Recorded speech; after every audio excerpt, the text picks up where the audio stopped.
Let's get started with this interview. Let's kick it off. Joe, if you had to start all over again, how would Joe Matthew do it? Okay? This is to help out the novices throughout the whole world. To help out where you were born, the city of Compton, where you live now, Corona, Riverside. Okay, we want to reach the young people. We want to put some good goals into them, good keys into them, Joe. Joe, in your own words, okay? Okay, uncensored, you know what I mean, unwritten or whatever. Give us what's in your heart. Give us what's in your heart. Give us what you know about, if you had to get all started again, how would you do it? Go ahead. Well, if I were to get started again today, I would certainly, with all the new avenues of information, the web, the World Wide Web, I would certainly get on there and look up roller guys. Now, I'm talking from the perspective of someone who's been in birds and for some odd reason they've lost all their birds, okay? They don't have any contacts. They moved to Timbuktu and now they have to completely start over. So what I would do, I would get on the internet, type in rollers, Birmingham rollers, flippers, pigeons, whatever I could until I found someone who was in the fancy. Once I found that out, then I would go to their houses and look for specifically what I wanted. Because, when I started in the initial stages, I was just, I didn't know what I wanted. I just wanted color. I wanted a pretty pigeon. I ended up with muffs and trumpeters and fantails. I was just a kid who just was attracted to the feather. But now I have a specific quality I look for in the birds, and that quality is speed. I look for speed above anything else, any other trait in a pigeon is speed. Then you can go with, the depth, and you can go with the quality of the roll. But I think, say if I got a bird that rolls 50 feet. If the bird rolls slow, that does nothing for me. Say if I got a bird that rolls straight as an arrow, but if it's slow, it does nothing for me. However, when you take that bird that just does 10 feet and might have a wing out at the end, but is a blur coming out, I'm like, you know what? I can keep that bird in my kit. I might not breed out of it, but I'll keep it in the kit because that speed is just super, and I love it. It's that hypercelerity we look for, which is just another fancy way of saying super speed. Hyper, super, celerity means speed. But it's that what you kids want to look for, or you teenagers or young men or young women, let's be real, want to look for is speed or hypercelerity. That's what you want to look for above all. Okay? Then you go for the quality. You want a bird that rolls straight. Then you go for the depth, the 10-footer, 20-footer, and then probably 30 feet I'd be like, okay, that's my limit. Because once they get past 30 feet, now you got a super champion. If you get a bird that rolls, past 30 feet straight and fast, and it still has quality. You want to make certain when you go get your birds, the guy who has the birds is a good guy. The guy's reliable, and he's gonna say, listen to how he talks to you. If he's trying to say, hey, here's the birds, I don't want to fly them, but I sell them for $100, take them or leave them, then you kind of want to say, oh, well, that guy wasn't too nice. Always, when you go in someone's backyard, remember, that's their castle. So you want to humble yourself. Humility is the key. You go in someone's backyard, you got your money in your pocket, and you go in there and be complimentary. You don't want to go in there automatically bashing someone's birds, saying, oh, I don't like how his cage looks. Oh, this guy must have garbage birds because look how he keeps his house. No, you go back there and be honored that you got the privilege to go in someone's backyard and they were nice enough to allow you in their backyard. And you go there and you ask as many questions as you can, but always remain humble. Don't start talking about a man's birds. Because remember, This man took the time out of his day to fly his birds, to let you go inside of his cages, to see his babies.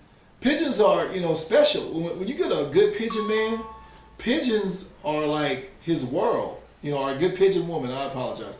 You get a good pigeon man or woman, those are his world. People have dogs and turtles and fish, but pigeon men and women, those are our pets, and we love pigeons. And people outside, they have these negative stereotypes or connotations that pigeons come with. They're nasty vermin, and they leave feces everywhere. But we know what pigeons are all about. So when you go to get back to what I was talking about, when you go into a man's backyard, show the man respect and go in there and ask all the questions you can. And then also, this is imperative now, see the bird in the air.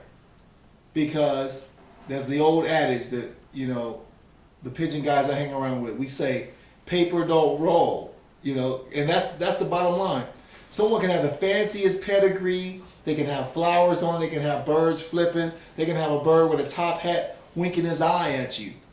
The paper will never roll. I don't care how many years you live, how many years you go back. You will never ever witness on any video or any camera a pedigree rolling. Okay? Mm-hmm. The bird is the only thing that rolls. And that's what you're looking for, the roll. And you see that bird that rolls, you say that one. And once you are specific and determined, you stay with conviction. I want that bird. Then the guy who's showing the bird, he should let you purchase that bird from him. Now, you might be one of those people that has that certain eye for birds, and you might have picked his best bird out of the kit, and he might not want to sell it to you, and he might say, well, this one here is just as good. No, don't go for that. That's what I fell for when I was young. I let guys talk me out of the bird I wanted. If someone has a bird that you want, if they don't want to sell you the bird and you've picked it out, then you just politely, and I want to place an emphasis on the word politely, you politely say, okay, well, that was the decision I made, and you don't want the transaction to take place. Cool, no problem. I ain't got no beef with that. You politely walk out of the yard and go on to the next fancier. Joe, let me ask you something. How did the roller or the pigeon help you in your life to make you the successful person that you are today? How did it help you? Because I know you were born in the hood, brother. So how did it help you out? I was born in the hood, as you guys call it. When I grew up, I was born in Compton, California. Then we moved to Linwood, California. Then we moved back to Compton, California. Then we moved to South Central Los Angeles, California. And these were places that people deem the hood. But I don't want to just give this negative impression of the hood, because like you said, how did the birds help me? Growing up in the hood helped me. I tell people, yeah, I'm bilingual. I can go talk hood and I can go talk in corporate America. So I'm proud that I grew up in the hood, because quite frankly, if you look around nowadays, everybody, when you drive, you can go to any suburb in Orange County, Riverside County, San Diego County, or other places for that matter, and what do you hear? In any suburb, all these kids playing this so-called hood music. So there's some fascination with the hood that they like to depict as awful and negative, but check it out how all the videos and music is dominated because of this so-called hood music, okay? But I digress. What gave me responsibility with the pigeons was, we all had, all my friends, we didn't have the video games that they have today, the Maddens and the whatever it was, the Wiis. We didn't have those video games and all the technology and texting and iPods. We had none of that stuff. So we all played ball in the street, and whatever season it was, we played or we played the season that the sport was in. For example, if it was basketball season, we played basketball. Football season, we out in the street playing football. Baseball season, we at the park playing baseball. And we did this. But when I got to my pigeons, that was my time. And every time I would enter my cages, I would see the birds, and I would really look at these birds as my children. And I understood that.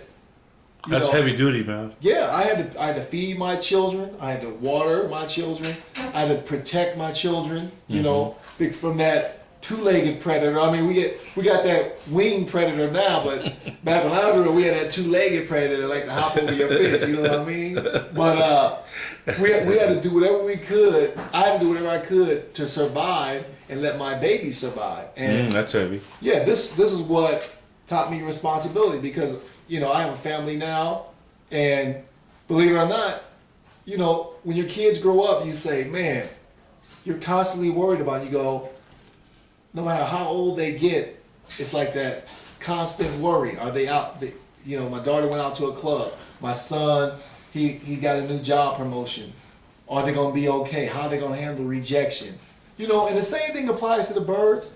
When you first let your birds out, that day we all have when we let the birds out for the first time. I mean, the first time you put them on top of the cage, they can barely fly. They're going to go back in. But when they take that first flight, every pigeon fancier would tell you, it's not the flight you worry about. It's because the bird's fear is landing. And you're hoping, I hope my birds come back and land on the cage. But that nervousness gets inside of you when the birds take off and you see that one bird that's having difficulty landing, and he or she lands on another roof, or then she gets spooked by that roof and then goes 5 roofs down. And now you're like, oh boy, how am I going to get this bird back? And then you take a chance and you put up other birds, but now it's late. So now it's like, okay, I got an overfly that might come into effect. I got a hawk that might want to bother me. All these variables come in. So what I'm saying is that same worried feeling you get when your kids are out at a party or they take their first drive, you let them use the car for the first time. That responsibility really derives from when you had pigeons at a young age. You go, that first time the bird takes flight, because basically you're the mother kicking the birds out of the nest and hoping that they'll come back. That's heavy duty. Sure. And with our kids, it's they say the greatest gift you can give a child is the gift of responsibility. And how do you give that child that gift is you have to push them out of the nest, because you want your kids to grow and become mature, upstanding citizens. You don't want your kid to be at home when they're 50 years old. You hope they don't. I mean, of course, if there's some type of illness or something that impairs them that they have to be at home, then that's another case. But we all want the best for our children, so you push them out of the nest. But with birds, you push them out of the coop, but we want the best because we want them to actually fly to their highest height, roll to their best performance, and then come back in. So that's how responsibility pigeons have given me responsibility. But we know there's a lot of other things that through the birds we've learned a lot of things. You know what I mean? Mm-hmm. There's not enough film, right? There's not enough film. I mean, it's just to enter into this right here. Yeah, it's a whole bunch of things. I mean, birds taught me. You gotta grow with your surroundings. Unfortunately, growing up, everybody knew it who raised birds in the 70s and 80s, especially the 70s. Your cage was going to get hit more than 3 times. And when our cages would get hit, you come back, you build a stronger cage, Mm-hmm. And it gave you, what this did was, through adversity, it taught you innovation, it taught you creativity, it taught you ingenuity. So we would build cages, man, that would have metal on the outside, guys would stick nails pointing up. You'd have inside locks on your doors. You have chain bolted locks where the locks will go inside. I hear You know, I even went so far as I tell my friends this story. We had an underground pigeon cage, and now I don't want anyone to think, because I was 14, I think at the time. I don't want anyone to think that, hey, how did this 14-year-old kid that lived in the ghetto or the hood build a cage that was sufficient enough to contain 30 or 40 pigeons? No. It wasn't like that at all. The cage was 1.5 by 1.5 and only 2 feet deep. Mm-hmm. And my brother and I, we kept 2 birds in there, and then one bird died, not because it suffocated or anything like that. The bird was just sickly and it died. It was going to die anyway. But so we had this one bird in there, and we kept it there for, I guess, we went a whole 8 months. 8 months without my cage getting hit. And nobody knew about that bird. We put a cage in the ground, we put grass on top to camouflage it, and we cut a hole. That's incredible. Yay big, yeah, in the top of the cage. But it was only for one bird, it wasn't a kid or nothing. But it taught you to protect. It taught me to protect. It taught me how to deal with my circumstances and to overcome, Mm-hmm, mm-hmm. But eventually, that bird got away, and we got disinterested, and that was the end of that. Okay, Joe, 2011, what are your goal settings that you have for yourself now? Because you got a brand new cage, you got brand new stock. Okay, Joe, as we come to a close, give us where you're at now. Well, 2011, my biggest thing is my good friend Martin Davidson and Johnny Reyes. They came up with this clever device that they call the hoop. And now that like I was telling you earlier, I don't have the 2-legged problem of the predator hopping the fence taking the birds. Now I got the problem of the birds of prey. And we all know that's a taboo subject, so I don't advocate in any way, shape, or form harming any birds of prey. Okay, let me make that clear. But what we do is we have this thing called a hoop that protects the birds in their young stages until they mature, and you can keep them out on top of the cage for about 4 or 5 months, or during hawk season, and you keep them inside the cage. But yet they're outside, they're learning to trap, they're seeing their surroundings. And this has enabled me to fly birds, because right now, I got into birds. My friend Pete Medina kept making fun of me, saying how I have all these families of birds and I keep getting out of birds because I can't stay in a year. Well, the hawk was wiping me out. And I was telling him, hey, if I had an opportunity to fly, I would love to fly. So now, long story short, I have the ability to fly because of the hoop. And now my birds are flying and they're on eggs. So my goals for 2011 is I would definitely want to participate in some flight, some fall fly, and get in some type of club or establish a club, because it's just been in disarray out here. The hawk was so prevalent. You couldn't fly a kid of 5 birds. There were points 2 years ago when I had birds. I literally would say to my wife, I guarantee you this bird will be in a hawk's talons in less than 45 seconds. And I'd throw the bird up, and boom, the hawk. It was almost like he's still on the roof laughing, waiting for me to put a bird in the air. I did everything you could think. I released the birds at a different point. I released them at a different time. Early in the morning, late at night. Sometimes I would go as far as taking 5 birds down the street, releasing them. Taking 5 birds over to the grocery store, releasing them. This hawk inevitably would get my birds. And so I became so discouraged. I was like, I can't deal with it anymore. I'm just basically feeding the hawk. So guess what? Got out of birds, and see this hat I'm wearing? Got into golf, and I'm going to digress a little bit, but check out golf game. The golf game is good too for the brothers, Check that game out too. That's cool. That's cool. All right, then, Joe, we want to thank you. You all, Joe is one of the founding fathers of Earthbird One and Peter Medina. And it's us 3 that started Earthbird One. Earthbird is not just one person, it's 3 of us, actually. And we're hoping for the 4th and number 5 and number 6. We only hope that Earthbird will grow and grow and grow and grow. We're not just rollers. We could be about racers, racing pigeons or dogs or fighting roosters or show chickens or whatever, even golf. We're just very open to everything. As long as someone can learn from what we got out there in the DVDs.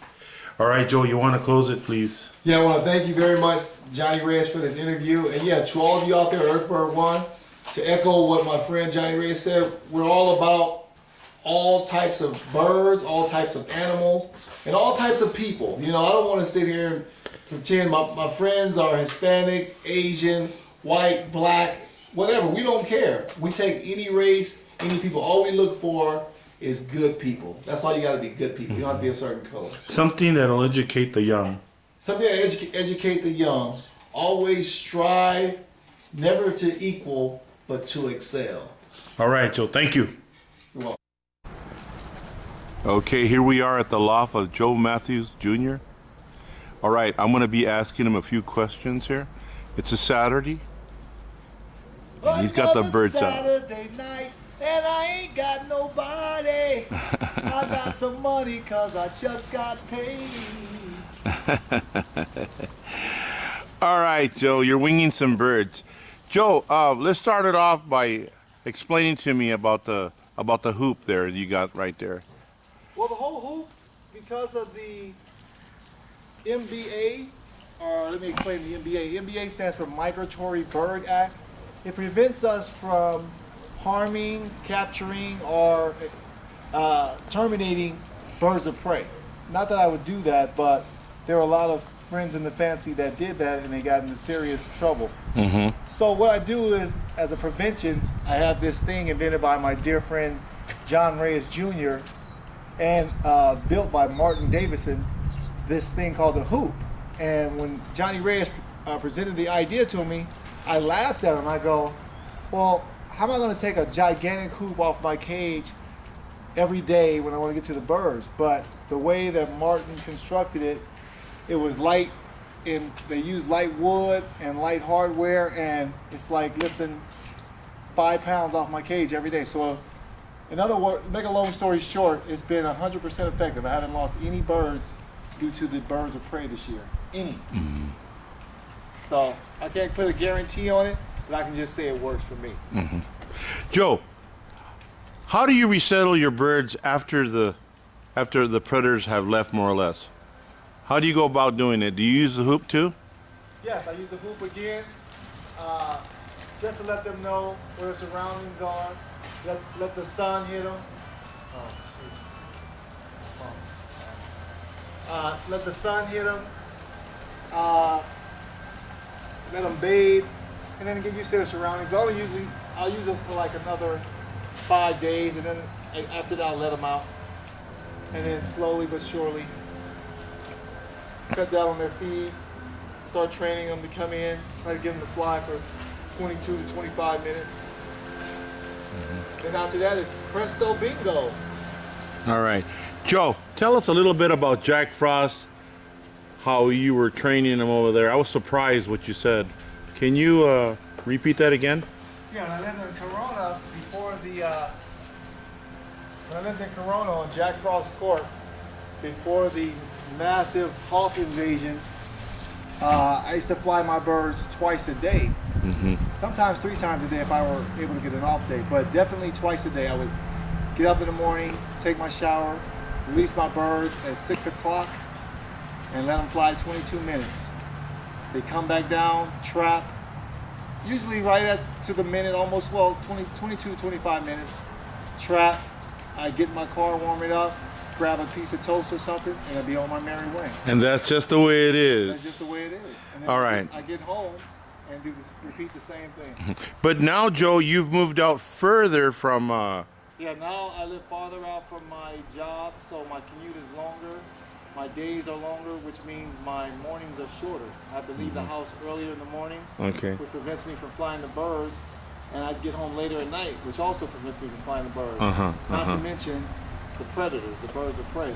So what I do is, to compensate for that, I sometimes ask my son if he can fly them, And if he can't, then unfortunately, I may go a day, a week, sometimes 3 weeks without the birds taking flight, and it hinders your program.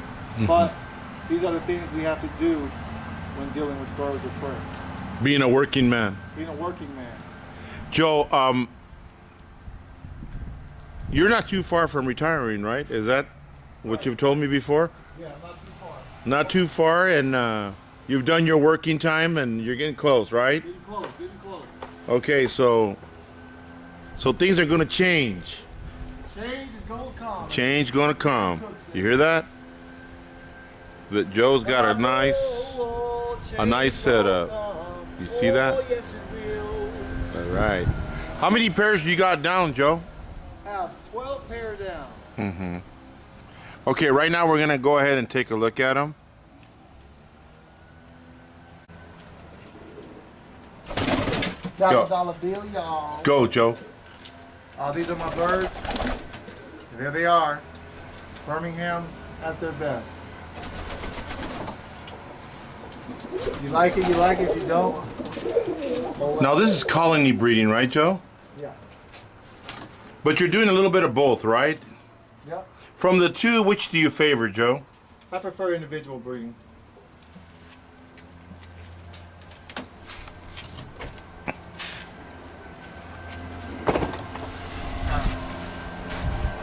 Excuse me, Joe. What happened?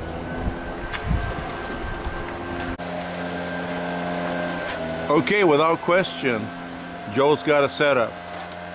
He works a lot, but he's still airborne. He's got 2 kids. There's the hoop.